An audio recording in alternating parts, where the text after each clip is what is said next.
El mapa que ven ustedes ahí es el mapa de Ucrania.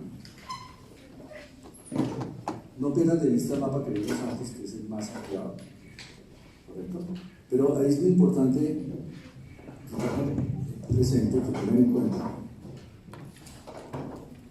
el entorno. El Mar Negro, que es como lo vimos, el otro mapa, la salida del Mediterráneo, ¿cierto? Por Estambul. Porque aquí la llave de la puerta para salir por acá la tienen los turcos, ¿bien? El Mar Negro. Pero miren el entorno. Rumania, Eslovaquia, Hungría, Polonia, Bielorrusia, Rusia, que es toda esta parte oriental, ¿correcto? Es importante que veamos el entorno. Ya dijimos que es Europa Oriental, ya sabemos en qué, si ustedes ven el mapa, si uno ve el mapa completo de Europa y Asia, pues esto sí está en todo el centro, ¿no? Está puro en el centro de Europa y Asia. Y esa posición estratégica de Ucrania es parte del problema que estamos viviendo en este momento, porque como está casi como en todo el centro de la Europa occidental y de Rusia y Asia, pues claro, el tema militar y la OTAN, que como ustedes saben es la Organización del Tratado del Atlántico Norte, que es una organización política de defensa, o sea militar, ¿cierto? La OTAN surgió después de la Segunda Guerra Mundial. Entonces, es importante y es neurálgico porque está en la mitad precisamente de la Europa occidental y de Europa oriental y Asia. Entonces aquí entra un factor importante adicional al que hemos hablado, que es China. Porque si tomamos el mapa aquí hacia el oriente, pues vamos a encontrar Rusia y China. ¿Ok? Entonces, miren cómo Ucrania está pues en el centro del continente, de ese continente, ¿cierto? Y eso significa que es estratégico desde el punto de vista económico la salida al Mediterráneo por el Mar Negro, ¿cierto? En la práctica, pues cuando uno ve este mapa, que es un mapa político hoy en Ucrania, pues eso, ahí están los 40 millones de ucranianos. Entonces uno habría que preguntarse, bueno, ¿y esos 40 millones de ucranianos todos son iguales? ¿Y todos piensan igual? No, no todos son iguales, no todos piensan igual, pero eso no es un tema de Ucrania, ¿no? Eso es un tema de todo el mundo. A España le pasa lo mismo. Si ustedes ven el mapa de España, van a encontrar a Barcelona, y Barcelona es Cataluña, y han visto que Cataluña no quiere ser de España, y se quieren separar, porque hablan distinto, porque tienen una historia distinta. Pues a Europa toda le pasa lo mismo. Los vascos están en la frontera con Francia, los vascos no hablan otro idioma distinto al castellano. Hoy es España, pero los vascos no quieren ser España, ellos quieren ser vascos. Italia es lo mismo. Italia está unificado, pero Italia, el reino de Venecia, el reino de Florencia o de Milán son regiones distintas. Todos son italianos, pero si uno mira la historia, más que italianos, si ustedes hablan con una persona de Florencia, va a decir, no, nosotros somos florentinos. No, pues ustedes están en Italia. No, sí, pero somos florentinos. ¿Okay? Es como, para que ustedes lo piensen, si le dicen a un paisa, usted es colombiano, sí, pero yo soy paisa. Yo soy de Antioquia, pero usted es de Colombia. Sí, pertenecemos a Colombia, pero somos paisas. Eso pasa en todas partes del mundo, en todas partes del mundo, en México y en Estados Unidos y en Europa. Eso no es nuevo, digamos, ¿correcto? Y esos conflictos, hoy en día vemos esos países organizados de esta manera, pero en la Edad Media, por allá en la antigüedad, pues no era así, sino eran pequeños reinos, pequeños grupos, pequeños, o sea, reinos pequeñitos, como lo vemos en las películas. Se unifican, y se unifican por razones políticas, porque pertenecen a un país o pertenecen a otro, o forman su propia nacionalidad. España en el siglo XV eran unos reinos sueltos: Castilla, León, Aragón, Andalucía, Asturias, eran reinos que se unificaron. ¿Quién los unificó? Los reyes católicos, Isabel y Fernando. Se casa la reina de Castilla con el rey de Aragón, juntan un solo reino, y van a decir, de aquí en adelante somos España. Pero si ustedes hablan con un asturiano, va a decir, no, yo soy de Asturias. Que pertenecemos a España, pero somos Asturias. Lo mismo que los catalanes, etcétera, etcétera. Aquí pasa lo mismo. Aquí pasa lo mismo. Como es una historia tan antigua, desde allá, desde que estábamos hablando del Imperio Bizantino, pues cuando uno mira Ucrania hoy, uno dice, bueno, ¿Ucrania qué? Pues Ucrania es un conjunto de pueblos. Entonces es normal que estos pueblos que están al oriente, por ejemplo, aquí, que es una zona muy importante, toda esta parte de oriente son muy rusos, se sienten más de Rusia. De hecho, políticamente aquí hay un problema, y es que esta región de acá quiere ser Rusia. Y han tenido problemas internos porque quieren volverse a Rusia, no quieren ser Ucrania. Pero los pueblos que están al otro lado, los que están aquí, estos de aquí, lo que quieren ser es Europa, porque están más cerca de Europa. Y eso, aquí en el mapa, pues uno ve, sí, claro, una cosa es Polonia, otra cosa es Ucrania. Pero si nos paráramos allá en ese punto, allá lo que vamos a encontrar es unas montañas y unos valles, allá no hay una línea, ¿no? Y entonces eso empieza a hacer lo mismo. Eso es como estar aquí parado y decir, aquí estoy en Venezuela y aquí estoy en Colombia. Pero eso son divisiones políticas, porque en la práctica, pues es igual. Y eso no es que le esté pasando a Ucrania, le pasa a todos los países del mundo. Ahora, como hay países más grandes unos que otros, pues el tamaño de Rusia, con el tamaño de otros países, pues Rusia es mucho más grande. Y Rusia, pues la historia de Rusia es una historia muy importante, muy grande. Es una historia que tiene también muchos problemas, pero llegó un momento en que Rusia era un imperio y se llamaba el Imperio Ruso. Y ese Imperio Ruso llegó a tener un gran emperador, que era el zar ruso. Y los zares rusos pues eran muy poderosos, porque eran los jefes, era el emperador del Imperio Ruso. Como todos sabemos, ese Imperio Ruso de los zares cayó, y cayó con la revolución de comienzos del siglo XX, en 1917, cuando cae el Imperio Ruso, y ya no es el Imperio Ruso, pues ¿quiénes son los que lo tumban? ¿Quiénes son los que tumban al zar de Rusia? Pues los soviéticos, o sea, los comunistas. La revolución rusa de 1917 es una revolución que van a promover los soviéticos, que es el Partido Comunista, Lenin y todos los líderes originales que van a conformar la Unión Soviética. La Unión Soviética no es Rusia. La Unión Soviética es una sumatoria de países que se integraron para volver una unión de países que se llamó la Unión de Repúblicas Socialistas Soviéticas, que tenía su bandera, que tenía su organización. La Unión Soviética pues se volvió un país muy grande, ¿no? Pero la Unión Soviética era una sumatoria de países. Uno de los países más importantes de la Unión Soviética era Ucrania. Entonces, si uno mira el siglo XX, después de la caída del Imperio Ruso y de la Unión Soviética, uno dice, ¿eso es Ucrania o es Rusia? Allá le contestarían, no es ni Ucrania ni Rusia, es la Unión Soviética. ¿Ven? Entonces uno dice, bueno, y entonces todos pertenecían a lo mismo. Sí, toda la Unión Soviética era una unión de países y todos eran soviéticos, y el pasaporte que les daban era Unión Soviética, era un solo país. Lo que pasa es que la historia, mírenla, cómo va cambiando. La Unión Soviética, que llegó a ser un país de los países más importantes del mundo, también cayó. Y al caer la Unión Soviética, esos países que eran la Unión Soviética volvieron otra vez a surgir, ¿cierto? Como países independientes, como los vemos ahí: Rumania, Eslovaquia, Polonia, Hungría, Bielorrusia, Rusia, Ucrania, pues empezaron a ser países independientes. Pero en la historia,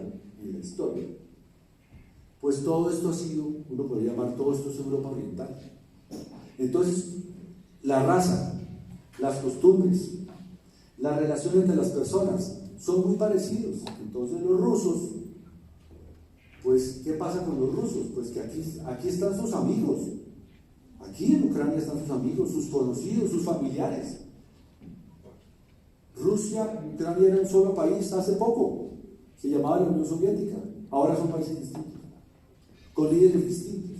Entonces terminan enfrentados los pueblos que finalmente tienen la misma raíz, la misma raza, las mismas costumbres. ¿O ustedes creen cuáles son las costumbres aquí en la frontera de Ucrania y de Rusia? Las mismas. Entonces estos son países hermanos, se quieren entre sí. Y ese es un tema importante para tener en cuenta, porque cuando vienen los conflictos militares y los conflictos políticos, una cosa es lo que piensa ya el presidente, lo que piensa ya el general, lo que piensa ya el jefe del gobierno, y otra cosa es lo que la gente está pensando acá. ¿Sí me se dan cuenta? Entonces, Ucrania tiene un presidente hoy, pero Rusia tiene otro presidente hoy. Y los que viven aquí en la mitad, ¿en qué están? ¿Qué están pensando los soldados rusos hoy? Que les dan la orden de que vayan y disparen allá. Pues está entrando a Ucrania, que es un país que conocen, que era su país hasta hace poco, donde hay amigos, donde hay conocidos, y eso lo que estamos viendo es una pelea entre hermanos. Y eso dificulta las cosas, ¿no es cierto?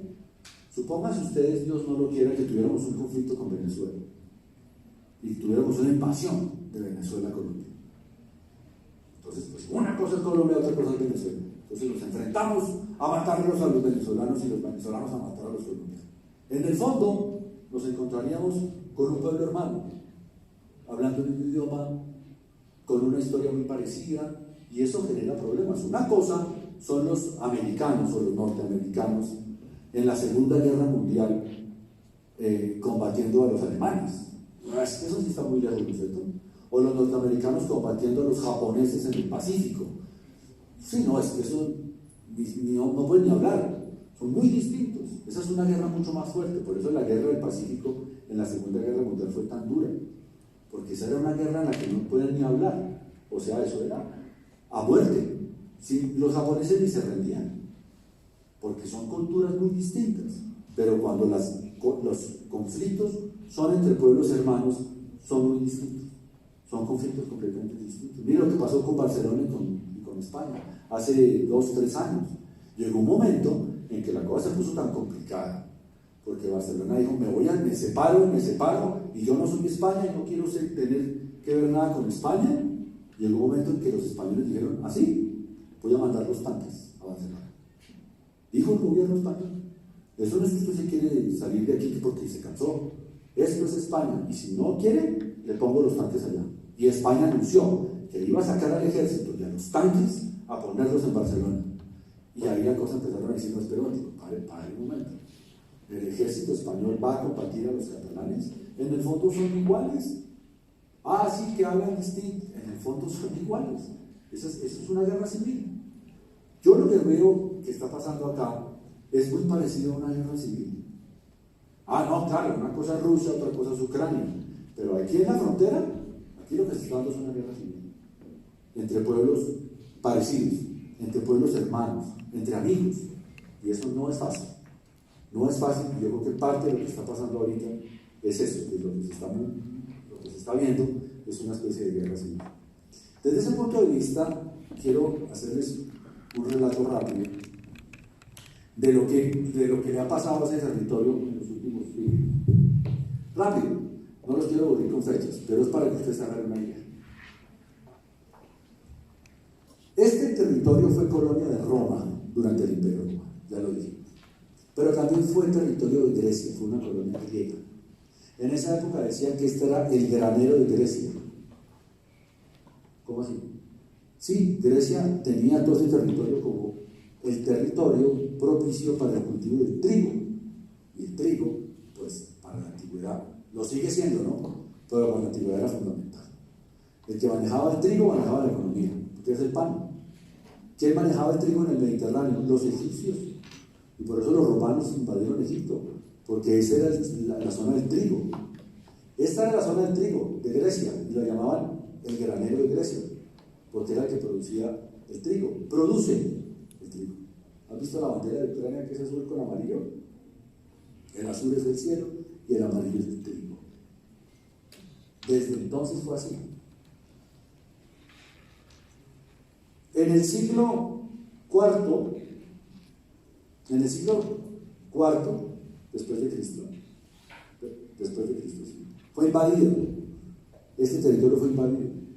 Y fue invadido por los bárbaros, por los tribus del norte, por los germanos.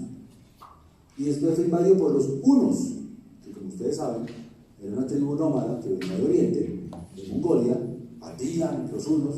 Los hunos invadieron Ucrania y se tomaron Ucrania en el siglo IV después de Cristo. En el siglo X y en el siglo XI,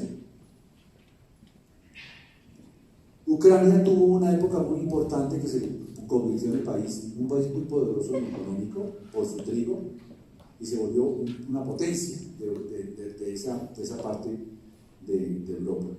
En el siglo XI se convierte al cristianismo ortodoxo, que es lo que les comentaba hace un momento. Luego fue invadida por los turcos. Los turcos, como invadieron el Imperio Bizantino y se tomaron Constantinopla, pasaron a invadir hacia el norte y se tomaron Ucrania también, los turcos. En esa época de la invasión de los turcos hubo una migración masiva de los ucranianos, tuvieron que salir del país huyendo de los turcos en el siglo XI. Y luego en el siglo XIII lo invadieron los mongoles otra vez de Oriente, se tomaron otra vez Ucrania en el siglo XIII, y Kiev, su capital, que está allá, ahí la ven al norte, fue totalmente destruida por los mongoles en el siglo XIII. En el siglo XIV, Polonia invadió Ucrania. Y luego Lituania invadió Ucrania.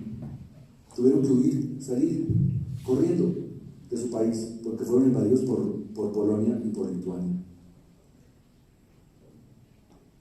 Luego en el siglo XVII, o sea, estamos ya cerquita, ¿no? Ahí en el mapa, ahí todo eso está ahí. En el 17, Ucrania es invadida por el Imperio Austrohúngaro. El Imperio Austrohúngaro estaba conformado por lo que hoy es Austria y por lo que es todos esos países al oriente de Austria. Fue un imperio muy importante, el Imperio Austrohúngaro, que invadió Ucrania en el siglo XVII. Y dividieron Ucrania, la dividieron en dos. Una parte se quedó para Austria y otra parte quedó para Rusia. Se invadió ese territorio. En el siglo XVIII, el pedazo que quedó para Rusia, y se volvió Rusia en el siglo XVIII, prohibieron el ucraniano, prohibieron hablar en ese idioma. Fue una época difícil de la relación entre Rusia y Ucrania en el siglo XVIII. Y entonces termina toda esta parte del siglo XVIII, siglo XIX, y van a venir las grandes guerras. La Primera Guerra Mundial y la Segunda Guerra Mundial.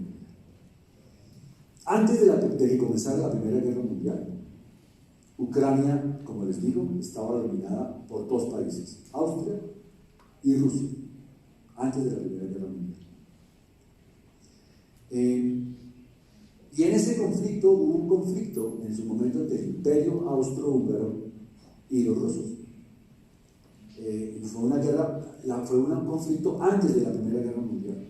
En ese conflicto, la mitad del país combatió al lado de los rusos contra el Imperio Austrohúngaro.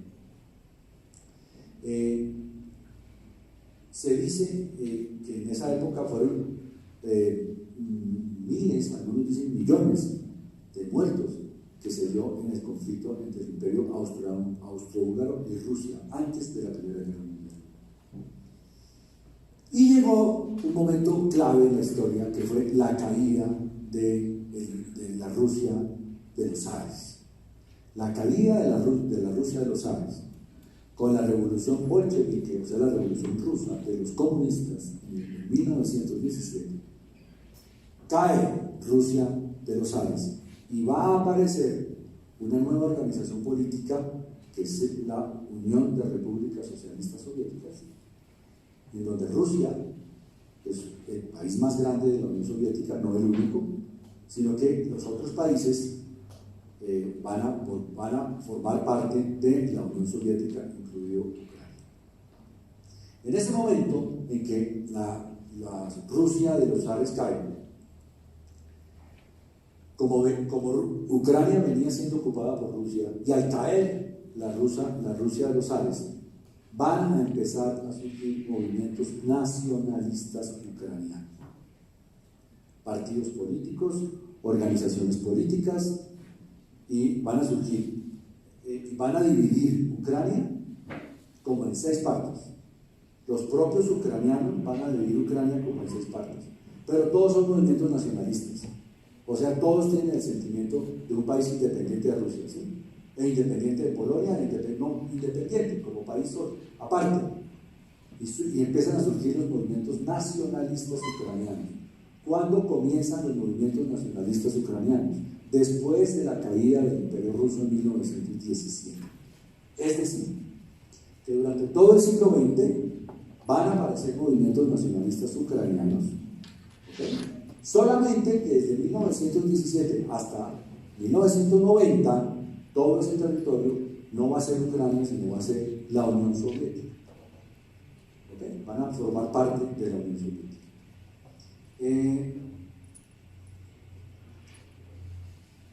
Esa primera parte de la Unión Soviética, de cuando Ucrania empieza a formar parte de la Unión Soviética, al comienzo de la Unión Soviética, fue un periodo muy difícil para Ucrania, muy difícil, porque fue un periodo de pobreza, de hambre. Se cree que hubo 1,5 millones de muertos por el hambre al comienzo de la Unión Soviética. Es lo que se llama la hambruna de Ucrania, que es una cosa muy dura, muy terrible, por la cantidad de muertos que se dieron en cientos de miles de personas sin hogar. En 1921, que es puro comienzo de la Unión Soviética, viene la hambruna de 1921 que deja a Ucrania en una situación social muy, muy dura por la cantidad de gente que murió al comienzo de la Unión Soviética. Eso trajo consigo que la Unión Soviética diseñara un plan solo para Ucrania, para reconstruirla, para ayudarle, para fomentar su economía, y va a venir un renacimiento económico de Ucrania a partir de 1932 y 1933, antes de la Segunda Guerra Mundial, ¿okay? Antes. La Unión Soviética va a concentrarse en Ucrania, pero no para destruir Ucrania, para ayudarle en lo económico, para que no tenga hambre, y creció en lo económico, creció tanto que Ucrania se convirtió en la potencia industrial de la Unión Soviética. Ucrania para la Unión Soviética siempre fue muy importante, la volvieron un centro de producción industrial, o sea que económicamente Ucrania empezó a crecer como parte de la Unión Soviética, antes de la Segunda Guerra Mundial. Y viene la Segunda Guerra Mundial. Entonces uno diría, otra invasión. Les estoy hablando de invasiones en Ucrania desde el Imperio Romano, ¿sí?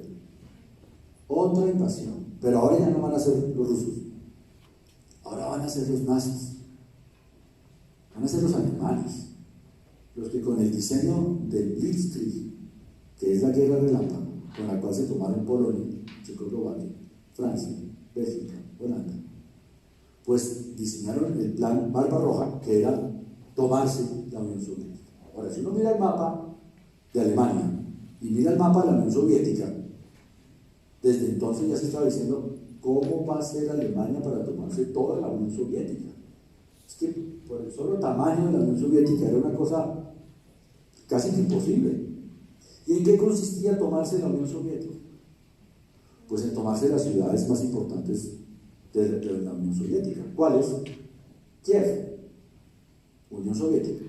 Ojo, no lo llamemos Ucrania en este momento, llamemos la Unión Soviética, ¿sí? Stalingrado, Moscú. Tomándose Stalingrado, tomándose Kiev, tomándose Moscú, se tomaban el país. O por lo menos eso era lo que los nazis creían. ¿Y cómo les salió eso? Mal.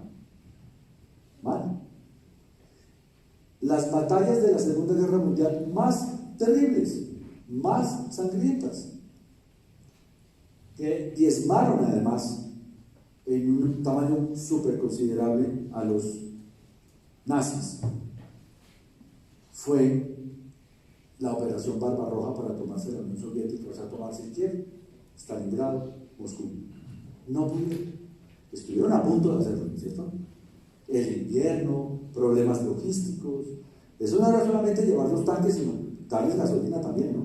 Empezaron a fallar los suministros, empezó a fallar en los alimentos para los ejércitos, empezó los nazis, toda la historia de los nazis es una historia de éxito hasta que llegan a la Unión Soviética. Ahí empiezan los nazis a perder. Se estima que las muertes del ejército alemán en la Unión Soviética equivalen al 93% del total de todos sus muertos en la Segunda Guerra Mundial. Y es cierto. Se estima que fueron, no se sabe exactamente, pero pueden ser 40 o 50 millones de muertos en la Segunda Guerra Mundial. De los cuales 12 millones, algunos creen que son 18 millones, son rusos. Se estima, de todo ese total. Y los americanos, no, esos murieron también muchos. ¿Cuántos? Creen que unos 400.000. Pues son muchos, ¿no? Claro. Pero comparado contra 12 millones, ¿dónde estuvo la parte más dura de la Segunda Guerra Mundial? Entre la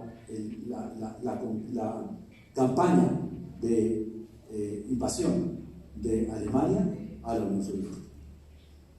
¿Dónde murieron más alemanes en la Segunda Guerra Mundial? En Ucrania. O sea, en la Unión Soviética. Pero en ese momento, pues no decíamos Ucrania, sino decíamos Unión Soviética.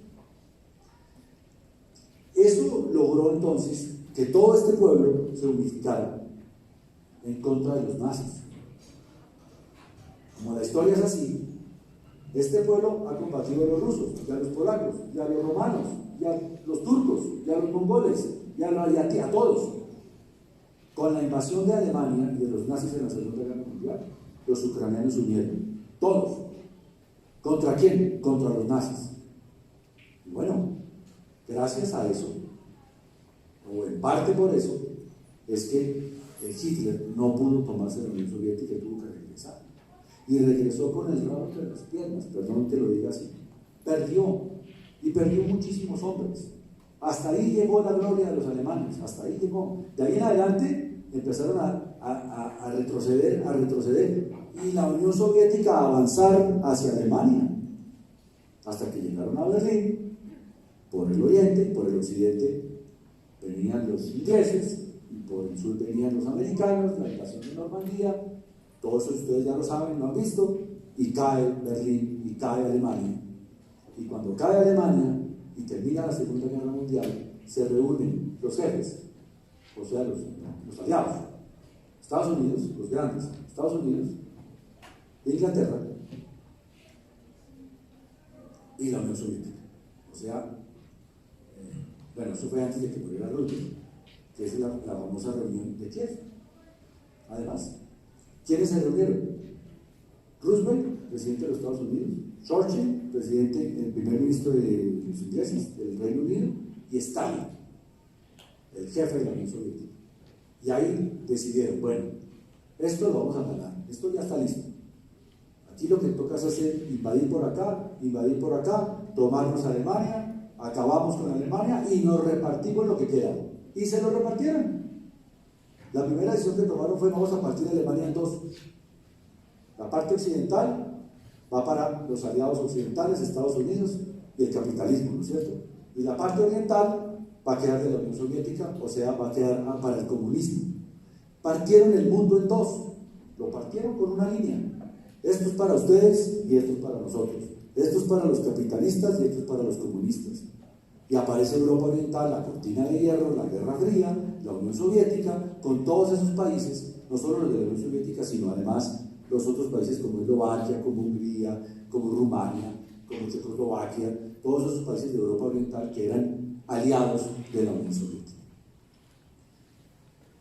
Ya llegamos al siglo XX. Y en el siglo XX, después de la Segunda Guerra Mundial, Ucrania, o sea, la posguerra, Ucrania sigue creciendo en lo económico, sigue creciendo como un líder industrial de toda Europa.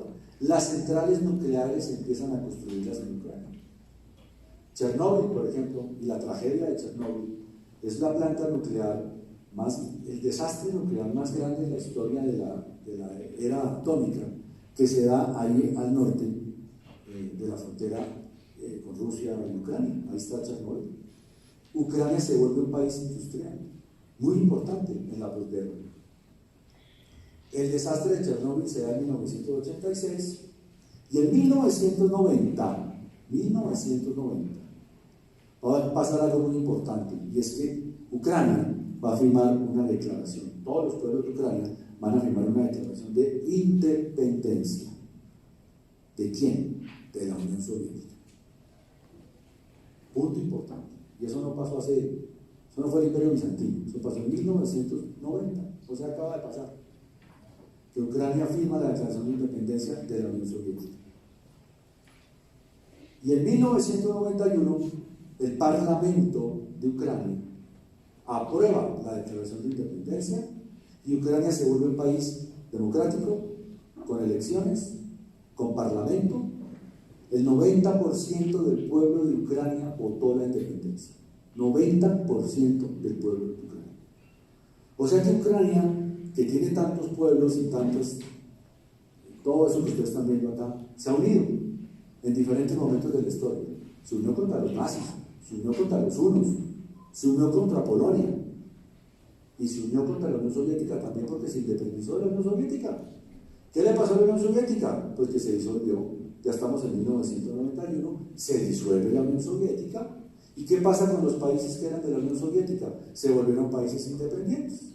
Rusia, Bielorrusia, Ucrania, los países que antes eran la Unión Soviética. En 1994, todo eso hasta ahí, lo que está pasando con la separación de la Unión Soviética, por todo su cuento como bonito. Se acabó la Unión Soviética, los países declararon su independencia, Ucrania se volvió democrática, elecciones, etcétera, etcétera. En 1994, Ucrania firma el Tratado de No Proliferación de Armas Nucleares, que es un tratado muy importante que firmaron Rusia, Estados Unidos y el Reino Unido. Cuando, creo que ustedes no han nacido, yo ya era profesor. Cuando se firmó ese tratado, todo el mundo hizo una fiesta. Se acabó la guerra nuclear. Hasta ese momento, cuando yo estaba en el colegio con ustedes, que estaba la Unión Soviética y que estaba Estados Unidos, a veces salían noticias, que es que la Unión Soviética tiene no sé cuántos misiles intercontinentales transatlánticos apuntando hacia Estados Unidos. Y le decían, no, Estados Unidos también tiene no sé cuántos misiles apuntando hacia la Unión Soviética. Yo cuando estaba en el colegio, eso era lo que uno veía en las noticias. O sea, aquí hay profesores más jóvenes que yo, pero también viejitos que se acuerdan de eso. Nosotros crecimos cuando teníamos su edad, con noticias que nos decían, hay armas nucleares contra la Unión Soviética y hay armas nucleares de la Unión Soviética hacia los Estados Unidos. Vivíamos como angustiados, como que qué susto. O sea, no, pero no puede ser. No, es que si eso iba a pasar, entonces el planeta se acaba. Pues vivíamos asustados. Cuando en 1994 se firmó el tratado entre Estados Unidos, Rusia y el Reino Unido, dijeron, no más armas nucleares. Pues todos quedamos felices. Ucrania, que era un sitio estratégico para las armas nucleares de la Unión Soviética, le entregó todas sus armas nucleares, todo lo que era el arsenal que tenía, a Rusia. Ucrania le entregó 176 misiles balísticos e intercontinentales a Rusia, que estaban en ese territorio. Se los entregó a Rusia. Pues tratado de proliferación, se acabó la guerra nuclear, ya no hay ningún problema. Ahora todos los países son independientes, todos somos felices. Y, ojo, si se acaba la Unión Soviética, ¿qué pasó con esos países? Con estos países, que se vuelven democráticos como Ucrania, pero que el sistema económico político cambió. O sea, ya no son países comunistas. Entonces, ¿qué tipo de economía tienen? Capitalista. Rusia era la Unión Soviética, era un país comunista. Rusia hoy no es un país comunista.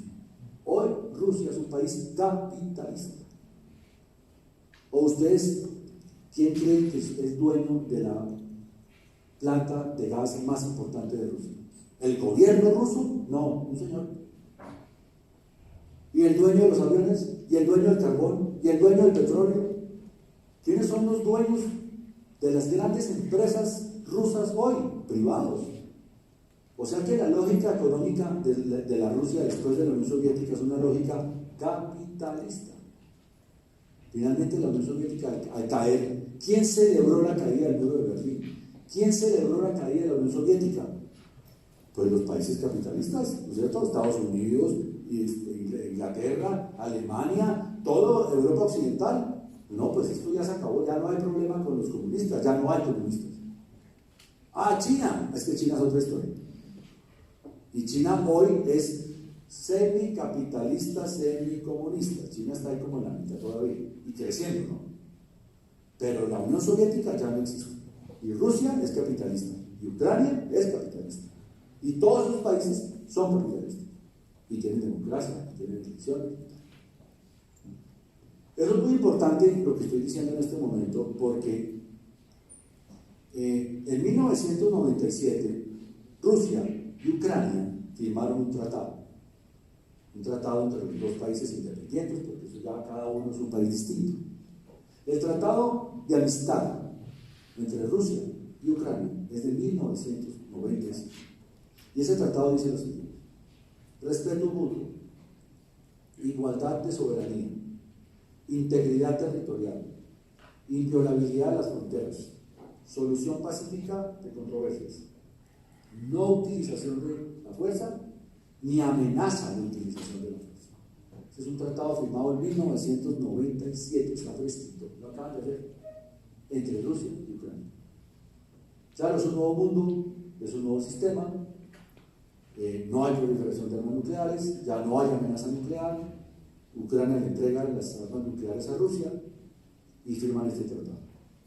Sin embargo, lo que va a pasar en 1997 ahora es que al volverse Ucrania un país independiente, democrático, con elecciones, con partidos políticos y dentro del régimen capitalista, van a tener problemas internos. Y van a tener problemas internos porque, a pesar de que hay una recuperación, van a tener problemas internos políticos, partidos políticos dentro de Ucrania, algunos nacionalistas, otros más cerca a Rusia, otros más cerca a Europa, y empieza un conflicto interno, y es: ¿Ucrania está más cerca a Europa o está más cerca a Rusia? ¿Ucrania debe estar al lado de Rusia o debe estar al lado de Europa? Y si uno ve el mapa, pues uno dice, pues es que está a la mitad. Y entonces uno diría, bueno, pero que eso lo resuelvan los ucranianos, ¿no es cierto?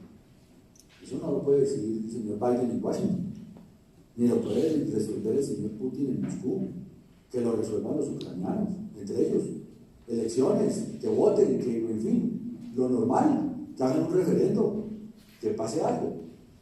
¿Qué pasó en los últimos años? Que internamente Ucrania, que tiene problemas políticos, pues ha tenido gobernantes que han estado cerca a Rusia y gobernantes que han estado cerca a Europa. Presidentes han elegido al uno, han elegido al otro. En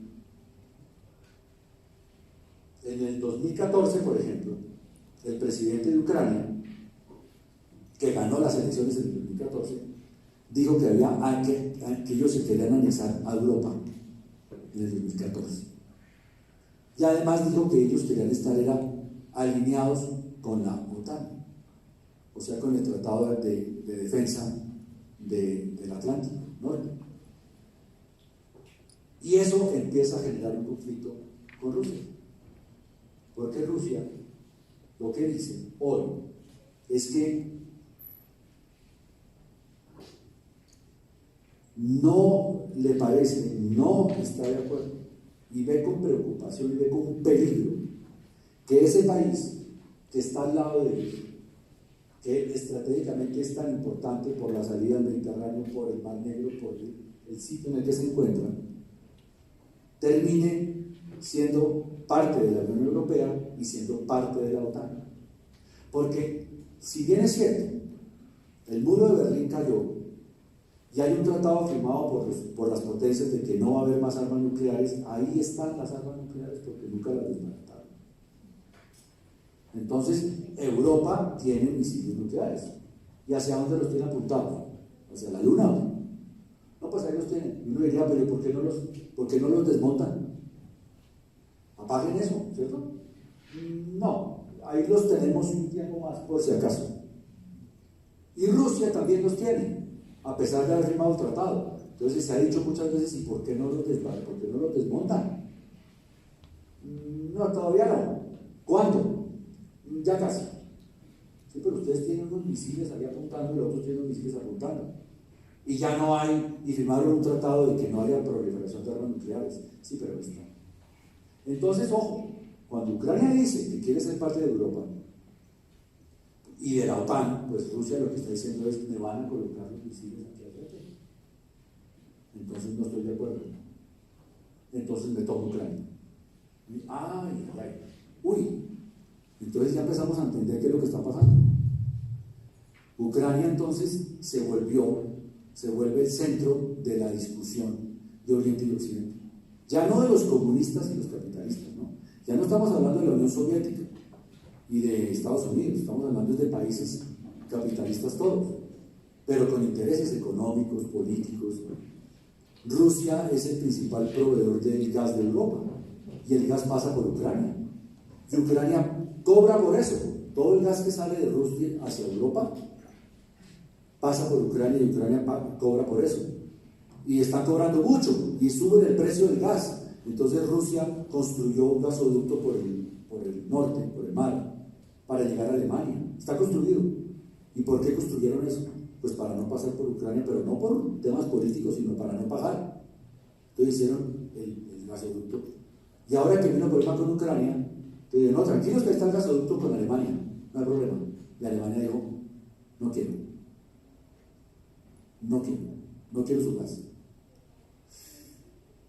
¿Qué pasó en los últimos 8 días? No 8 días. Esto que les estoy contando viene pasando desde cuando la primera vez que dijo Ucrania que quería ser Europa y quería pertenecer a la OTAN, que fue en el 2014. O sea, llevamos 15, 16, 17, 18, 19, 20, 28 años. Y Putin lo ha dicho.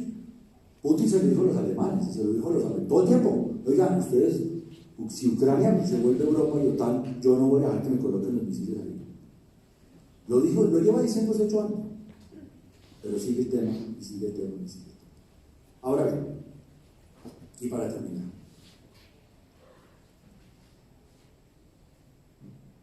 hay unas conversaciones en este momento. Ahora que estamos aquí charlando, allá deben estar viendo a ver qué hacemos. ¿Por qué? Porque Rusia diseñó una estrategia de invasión que la gente hasta el último día no creía que eso iba a pasar. Hasta el último día. Ustedes ven las noticias. Verán que Rusia dice que Rusia puede invadir, que quién, pero todo el mundo dice, no, eso no va a pasar. No, porque si Rusia invade Ucrania va a violar los tratados, va a violar los acuerdos de cooperación, va a violar todo y se va a meter en problemas con todo el mundo, eso no va a pasar. Eso es como una amenaza, pero eso no va a pasar. Hasta el día anterior. Y cuando ya Rusia pasa la frontera, yo creo, por el diseño militar y de la estrategia de Rusia, era hacer un plan de invasión muy rápido, como una especie de blitzkrieg de los alemanes en la Segunda Guerra Mundial. O sea, rápido, horas, porque ese tipo de cosas, si se resuelven en un día, en 2 días, el mundo no alcanza a darse cuenta. Eso es lo que hacía Alemania en la Segunda Guerra Mundial. O sea, una guerra relámpago, blitzkrieg en alemán. En español significa guerra relámpago. La guerra relámpago que pretendían hacer en 72 horas, 2 días, 3 días, no ha funcionado. 1 día, 2, 3, 4, 5, 6, 7, esa ya no es una guerra relámpago. Esa estrategia inicial no funcionó. Ahora, ¿por qué no funcionó la invasión rápida de Rusia a Ucrania? Por muchos factores. Entre ellos, uno muy importante. Presidente de Rusia, de Ucrania, que era un presidente que no tenía la mayoría del país, que era un presidente criticado, que era un presidente que a mucha gente no lo quería, no gustaban del presidente de Ucrania. Lo que hizo fue apelar al sentimiento nacional, apelar al himno, a la bandera, a toda la historia que les conté hoy, a todas esas raíces profundas de ese pueblo, para decir no nos vamos a dejar invadir. Y que Ucrania hoy diciendo que no se va a invadir, los ucranianos están pensando en el Imperio Bizantino, en los búlgaros, en los polacos, en los nazis, en los hunos, en toda la historia. Su historia es una historia de invasiones, ¿sí vieron? Hoy, si al pueblo ucraniano le dicen, y no nos dejamos invadir de los rusos, ¿qué logró, qué está logrando Putin en Ucrania? Los está unificando. No es 100%, ¿no? Porque hay unas regiones que ellas, las del oriente, que están con Rusia. Pero cada vez más está esa invasión. Lo que está logrando es que el pueblo ucraniano se una con un sentimiento nacional, su bandera, su himno, su historia, todo lo que vimos en el día de hoy. Y eso, si son 40 millones, dicen que han huido de Ucrania miles, ya están hablando de millones de personas que han huido de Ucrania en estos días. Dicen que 1 millón, que 2. Eso es una cantidad de gente, eso es impresionante. ¿Y cuántos son? 40. ¿Y cuántos se han ido? 1, 2, 3. Digamos que salgan 10 millones de Ucrania, quedan 30. ¿Y qué va a hacer Rusia con 30 millones de personas? ¿Matarlos? No, eso no va a pasar. No, es que así quisieron, eso no se puede. Los alemanes tuvieron que diseñar una fábrica con una logística impresionante para matar 6 millones de judíos en la Segunda Guerra Mundial. Para matar 6 millones de personas con gas, hay que producir el gas. Tuvieron que hacer fábricas para producir gas. ¿Ok? Montaron toda una industria y una fábrica solo para producir gas, porque para matar 6 millones de personas está mucho más. O sea que eso así quisieran. ¿Y qué hacen con 30 millones de ucranianos? Una bomba nuclear, eso no va a pasar.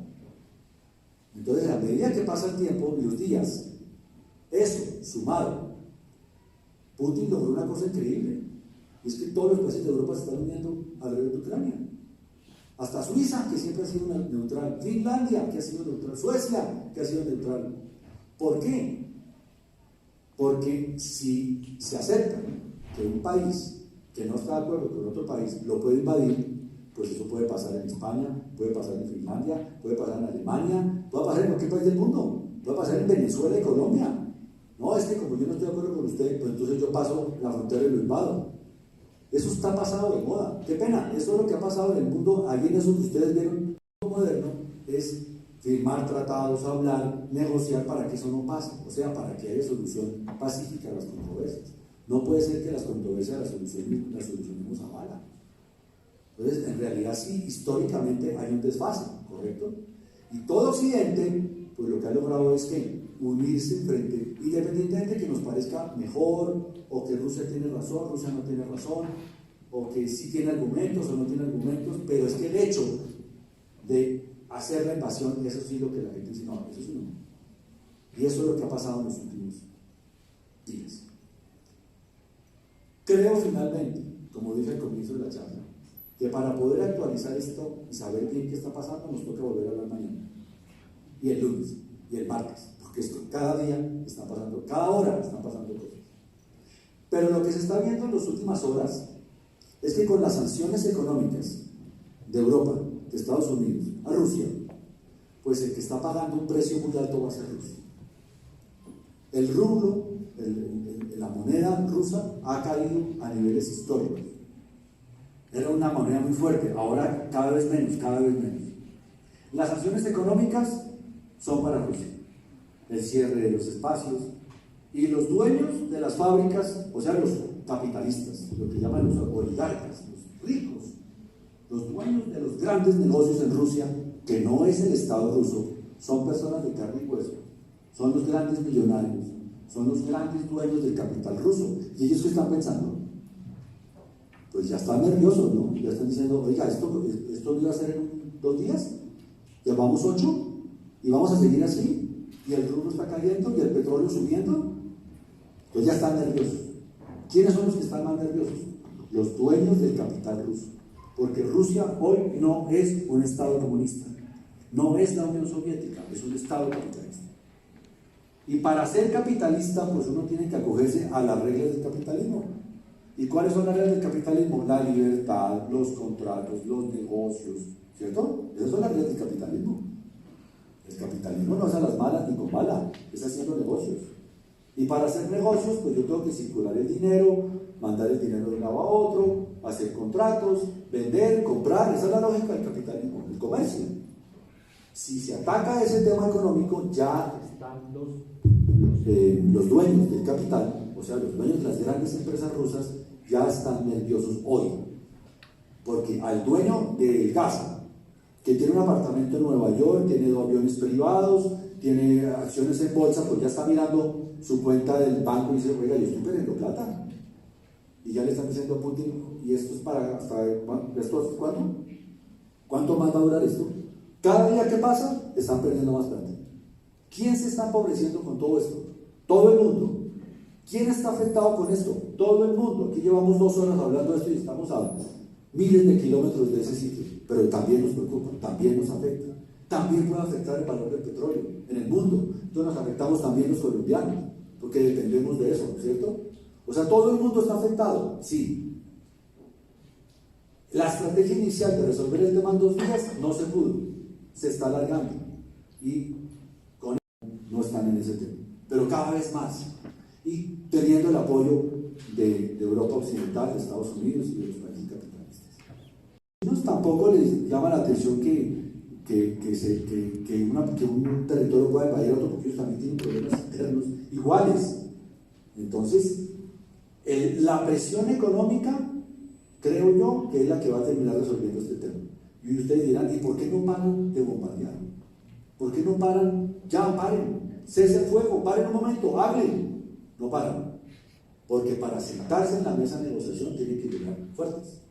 Y yo me imagino, supongo, no lo sé, que deben estar diciendo los rusos, ustedes no entran a la OTAN, no entran a la OTAN y no van a ser Europa. Y Ucrania diciendo, sí voy a ser Europa y sí voy a entrar a la OTAN. Es una negociación. Eso puede terminar en que Ucrania sí entra a la Unión Europea, pero no a la OTAN. Eso puede terminar en que Ucrania haga parte de la Unión Europea, pero que haya un acuerdo en el que digan, aquí no van a colocar misiles los europeos, ni los americanos. Eso puede pasar. Y si es una negociación, uno podría decir, ¿por qué no? ¿Suena o no? Déjenos que sean europeos, déjenos, pero sin misiles. O sea, ustedes entren a la Unión Europea, pero no a la OTAN, porque si entran a la OTAN, van a empezar a colocar misiles en la frontera con Rusia.